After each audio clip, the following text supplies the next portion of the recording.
কিস্তিতে mobile phone বিক্রি করা যাবে কিনা? বা ফ্রিজ, টিভি বিভিন্ন কিছু কিস্তিতে বিক্রি করা যাবে কিনা? খুব গুরুত্বপূর্ণ একটি প্রশ্ন আমাদের কাছে অনেক ভাই-বোনেরা করেন। তো এই বিষয়ে আমরা একটু জানবো। শরিয়া পরিপন্থী যদি হয় তাহলে অবশ্যই এটা নাজায়েজ। কিন্তু শরীয়তে কিছু শর্ত আছে। সেই শর্তগুলো কিন্তু আমাদেরকে জানতে হবে, বুঝতে হবে। এর ১ম শর্ত হলো যখন আপনি চুক্তি করবেন তখন অবশ্যই আপনাকে মূল্য নির্ধারণ করে নিতে হবে। মূল্য যদি নির্ধারণ করা না থাকে তাহলে কিন্তু আপনার এটা সুদ হয়ে গেল।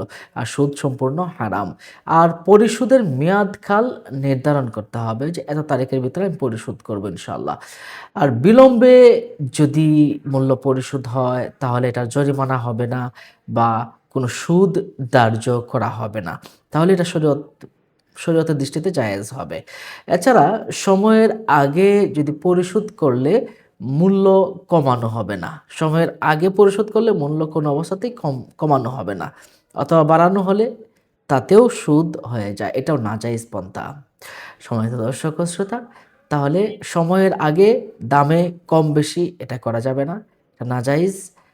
এবং আমরা অনেকেই যে বিষয়টা করে থাকি এটা হলো অনেক কোম্পানিগুলোকে দেখা যায় আপনি একটা রিক্সা দিয়েছেন বা মোবাইল ফোন দিয়েছেন, ৳৪,০০০ দিয়েছে। তারপর এই মোবাইল ফোনটা সে আর টাকা দিতে পারল না। হ্যাঁ? কিস্তিটা পরিশোধ করতে পারল না। তখন আপনি বাজেয়াপ্ত করে নিলেন। এটা কিন্তু অনুচিত। এটা কোনো অবস্থাতেই উচিত নয়।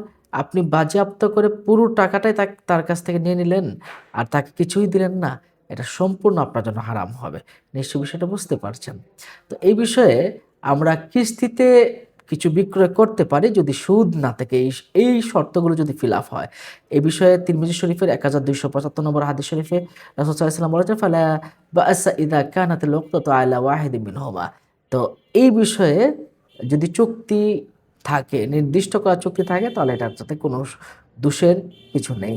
আচ্ছা, তিরমিজি শরীফের বাবু মা জাআ ফি নাহা আন বাইআতু ফিল বায়', তো এই অধ্যায়েও এটাকে জায়েজ করে দেওয়া হয়েছে এই শর্তগুলো দিয়ে। নিশ্চয়ই সেটা বুঝতে পারছেন?